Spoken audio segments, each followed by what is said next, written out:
Mau dengar nggak? Kamis depan aja.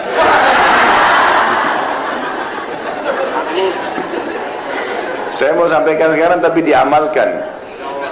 Janji. Allah jadi saksi. Karena ilmu kalau cuma didengar percuma kalau tidak diamalkan. Maka dia mengatakan,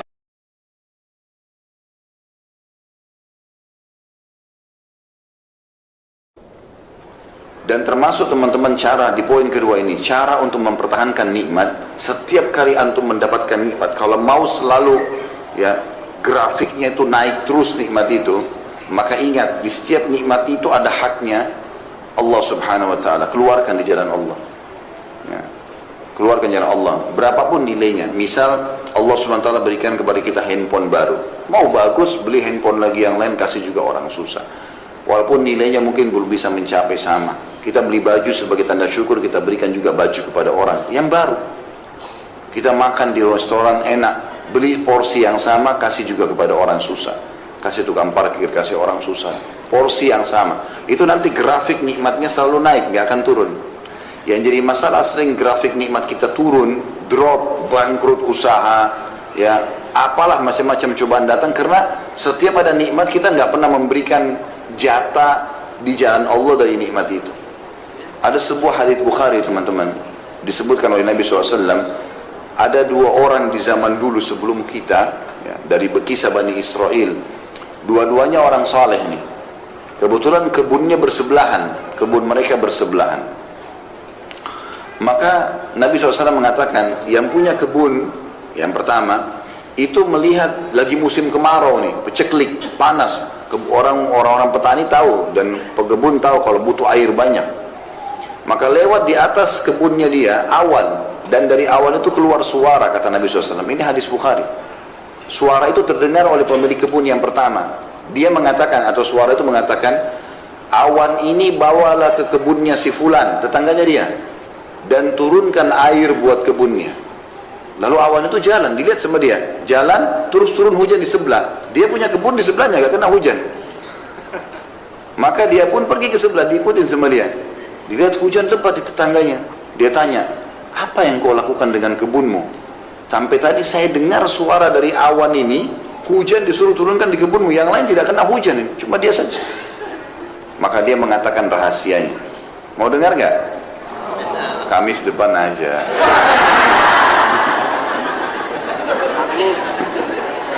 Saya mau sampaikan sekarang tapi diamalkan. Janji. Allah jadi saksi. Karena ilmu kalau cuma didengar percuma kalau tidak diamalkan. Maka dia mengatakan, hasil kebunku aku bagi 3. Bukan modalnya ya, hasilnya saja. Hasil panen kebunku aku bagi 3. Sepertiganya, yang paling pertama disebutkan, aku sedekahkan. Jadi kalau teman-teman terima gaji 2 juta, siap nggak sepertiganya kasih dulu orang miskin? Terlalu besar Ustaz. 10% aja susah. Dipotong saja untuk sedekah 2,5% susah gitu. Apalagi mau sepertiga. Sepertiganya paling pertama saya sedekahkan dulu, langsung di jalan Allah. Sepertiganya saya kembalikan ke modal usaha saya, sepertiganya saya pakai untuk biaya keluarga saya. Karena dia bagi 3 begitu, dia tahu semua nikmat ada hak Allah itu, berapapun yang dia bisa keluarkan, maka Allah SWT berikan hujan di waktu musim peceklik. Dan ini grafiknya teman-teman, ini rahasianya grafiknya naik. Yang saya heran ini, kita udah tahu teori syar'i, sedekah itu resep kekayaan. Kenapa masih belum diamalkan? Kadang-kadang kita heran dengan orang tidak mau bersedekah dan masih negosiasi sama syaitan. Tidak boleh negosiasi sama syaitan. Ada orang miskin minta, kayaknya itu anak pinjaman. Dia masih kuat tuh, ya. Dia masih kuat, pura-pura kali. Ya. Apalah, kira-kira apa lagi bisikannya coba? Yang biasa digoda syaitan mana? Yang lucu kita iyakan, oh iya kayaknya. Padahal syaitan targetnya supaya waktu itu tidak dicatat amal sedekahnya. A'udzubillahi minasyaitonirrajim. Kalau kita sudah buka dompet mau keluarin duit nih, ada 5.000, ada 50.000, ada 100.000. Syaitan bilang 5.000 aja. Jangan, tidak boleh negosiasi. Ambil 100.000 kasih. Mulai sekarang belajar teman-teman. Yang belum pernah sedekah dengan jumlah tertentu yang dia masih mampu, coba sedekah dengan jumlah itu. Misal, antum selama ini 2.000 terus, ya. Ternyata pendapatnya bisa, antum bisa keluarin 20.000, coba sekarang dengan 20.000. Bisa 100.000, belum pernah dicoba, coba 100.000. Belum pernah sejuta, coba sejuta. Yang kaya raya 100 juta, coba. Nilai yang belum pernah. Nanti datang juga yang besar. Makin besar kita berikan, ya. Kalau makin besar keran kita buka di jalan Allah, Allah akan berikan limpahan rahmatnya yang luas. Ini resep sederhana ini. Sa'ad bin Ubadah radhiyallahu anhu, sahabat Nabi, itu melimpah hasil panen kebunnya teman-teman, sepanjang tahun tidak pernah berhenti kurmanya, sampai kaya raya melimpah-limpah. Ternyata kata kuncinya satu, tiap hari dia panggil anaknya yang paling tua, namanya Qais. Terkenal dia sama anaknya, ini orang yang karam, mulia sekali. Dia bilang sama anaknya, nak, bantu ayah habisin uang ini sedekah. Bantu ayah habisin uang ini sedekah. Silakan kau kasih siapa saja, yang penting jalan Allah. Tiap hari ayah sama anak ini ambil dari hasil penjualan kurma, bagi-bagi, buka pintunya. Setiap hari ada orang naik di atas rumahnya teriak, wahai penduduk Madinah, siapa yang mau butuh, kalau kita kayak sembako sekarang, siapa yang butuh kebutuhan pokoknya silakan ambil. Minyak saminnya, gandumnya, kurma, ambil silakan, berapa saja, nggak dibatasi. Jadi tiap hari itu rumahnya terbuka, antri orang ambil semua makanan, tiap hari, nggak pernah habis. Bahkan ini mendatangkan berkah ke kebun, dia tidak pernah putus buahnya sepanjang tahun. Pohon-pohon kurma setahun sekali kurma panen, tapi ini subhanallah sepanjang tahun berbuah terus dan melimpah terus. Orang kadang-kadang tidak berpikir efek itunya. Orang berpikir seperti kapitalis, saya ngeluarin kurang 1 juta, saya keluarin 250.000, berarti uang saya sisa 750. Itu hitungan kapitalis itu. Hitungan Islam tidak begitu. Itu kita keluarin 250.000, ya, misalnya dari 1 juta masih ada 750.000. Sebenarnya ini 250.000 ini sudah berlipat ganda, minimal 10 kali lipat. Itu sudah 2,5 juta. Karena Allah janjikan setiap amal saleh dilipat gandakan menjadi 10 kali lipat. Dalam Al-Quran Allah bilang itu. A'udzubillahi minasyaitonir rajim, innal hasanati yudhibnas sayyi'at. Sesungguhnya amal baik itu man ja'a bil hasanati falahu asyru amsalihha. Itu ayatnya. Siapa yang berbuat satu kebaikan, Allah akan balas 10 kali lipat. Sampai pernah satu kali datang keuntungan 80.000 dirham. Mahal, banyak sekali uang ini. Ya, miliaran kalau kita uang Indonesia. Yang sekarang uang kita. Di zaman itu datang, lalu Sa'ad bilang sama anaknya, kita apain duit ini? Apa ini maksudnya kita habisin? Bagaimana caranya ini? Supaya cepat habis, jangan minap. Hari ini harus habis. Kata anaknya, ayah kita buka aja pintu utang. Baik, teriak di atas rumah, siapa penduduk Madinah yang butuh utang datang saja. Datanglah orang, ambil 5.000, ambil 3.000. Lalu mereka sepakat, jatuh tempo kapan? Akhir bulan. Baik, dibayarin dulu dalam akhir bulan dalam bentuk utang. Lalu anak sama ayah sepakat, begitu mereka datang akhir bulan, katakan sudah tidak ada utang kalian. Jadi begitu datang, kami mau bayar, sudah lunas, kami tidak terima uang kami lagi. Ada nggak yang begitu? Kok ketawa lagi? Berarti banyak sekali cambuknya hari ini. Ini 10.000 aja ditagih, kok punya utang? 10.000 sudah matanya belalak, marah-marah. Luar biasa. Maka begitu polanya, luar biasa gitu. Pernah satu kali, Qais ini, dia lihat gudangnya ayahnya lagi penuh, ayah lagi nggak ada, diambil sama dia.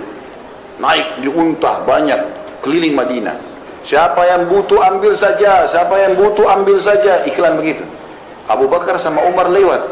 Ini Qais ini kalau kita biarkan habis harta ayahnya nih. Ini kata Abu Bakar sama Umar ini, mertua Nabi yang siapa tidak kenal namanya gitu loh. Ahli surga, di jalan surga, bilang begitu. Rupanya sampai berita itu kepada Sa'ad, ayahnya. Lalu Sa'ad datang di depannya Abu Bakar sama Umar dan banyak orang. Dia mengatakan, wahai penduduk Madinah, siapa yang mau menolong saya melawan Abu Bakar sama Umar? Karena dia telah mengajar anak saya untuk pelit. Padahal Abu Bakar sama Umar niatnya baik. Ini tadi ayahnya belum ada, diambil semua isi gudang, taruh di kuda, di unta, terus dibagi-bagiin. Siapa yang mau ambil, pokoknya ambil.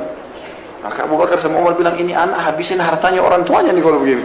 Orang tuanya masih nggak ada keluar, gitu kan? Maka ayahnya malah marah kepada Abu Bakar sama Umar.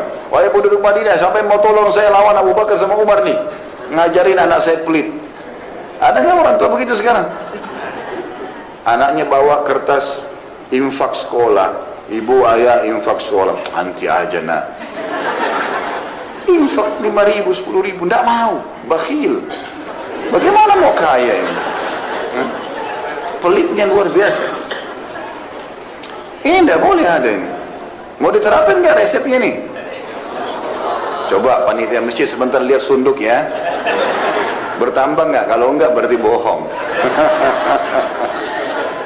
Ini lewat sunduk 2.000. Minta sama Allah kesehatan, keturunan, selamat dari surga, selamat masuk surga, selamat dari neraka. 2.000. Bagaimana bisa? Wahai muslimin yang bakhil, ini penyakit jiwa, nggak boleh bakhil. Begitu kata Nabi SAW itu.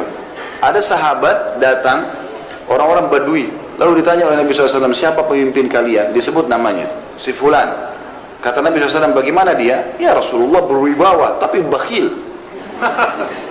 Perhitungan sekali, kepala suku tapi perhitungan, tidak loyal sama warganya gitu. Lalu kata Nabi SAW, penyakit apa yang lebih berat daripada bukhul? Penyakit jiwa itu, bakhil. Ada orang bakhil sama dirinya sendiri. Kopiahnya sudah sobek, nggak diganti. Mau kena 2 tahun, kotor, nggak dicuci. Kenapa ini? Sejadah robek-robek, kenapa? Masjid dekat rumah rusak, nggak ada andilnya sama sekali. Dirinya sendiri dia bakhil. Ada orang begitu, pergi umroh mampu, cari travel yang paling murah, biar jauh dari Masjid Haram. Kenapa? Diri sendiri bakhil. Kalau belum beli bisnis kelas, pakai hotel bintang 5, bayar, Allah ganti. Allah ganti, sudah ibadahnya enak, hotel bintang 5, busnya bagus, bisnis kelas diganti lagi lipat-lipat. Kenapa bakhil? Benar nggak ini? Allah jadi saksi loh. Saya udah sampaikan. Ilmu harus diterapkan. Jadi resep sederhana ini harus diamalkan. Nikmat kalau mau grafiknya naik, sering bersedekah. Ini resep luar biasa ini. Para sahabat dengar kisah-kisahnya di YouTube. Di YouTube itu sudah banyak ceramah saya tentang Abdurrahman bin Auf, Abu Bakar radhiyallahu anhum ajma'in, kemudian Sa'ad bin Abi Waqqas dan banyak yang lain. Kaya raya. Kata kuncinya satu, sedekah. Sedekah terus. Tidak ada hari kemudian mereka bersedekah. Itu selalu dikerjakan. Maka ini harus poin. Dan beda teman-teman orang yang bersedekah. Orang yang bersedekah dengan cara dia yang mencari sumber orang yang mau menerima sedekah, dengan dia menunggu siapa yang minta sedekah. Kalau antum nunggu seperti di komplek ini misalnya, dijaga security segala macam, nggak ada orang miskin masuk. Misal contoh, kapan antum sedekah? Keluar pun sudah langsung masuk tol. Kapan mau sedekah kalau nunggu orang? Ya? Maaf ini yang tinggal di komplek ini, saya tidak bermaksud apa-apa. Bicara secara umum, gitu kan? Karena memang kalau kita mau tunggu orang datang baru kita sedekah. Kalau seminggu nggak ada datang, berarti seminggu aku tuh nggak sedekah. Padahal setiap hari kata Nabi SAW dalam hadis Bukhari, Allah turunkan 2 malaikat setiap pagi. Satu mengatakan, ya Allah luaskan, lapangkan rezeki orang yang bersedekah. Yang satu mengatakan, binasakan dia dan hartanya bagi orang yang bakhil. Ini mesti diperhatikan. Maka kita yang jemput bola, keluar, cari mana nih orang yang berbulu uang, sedekahin, dan kita yang mendapatkan manfaat itu. Ya. Ini yang dimaksud dengan poin kedua. Setiap nikmat menimpa, maka untuk mempertahankannya harusnya seseorang itu mengetahui haknya Allah di situ.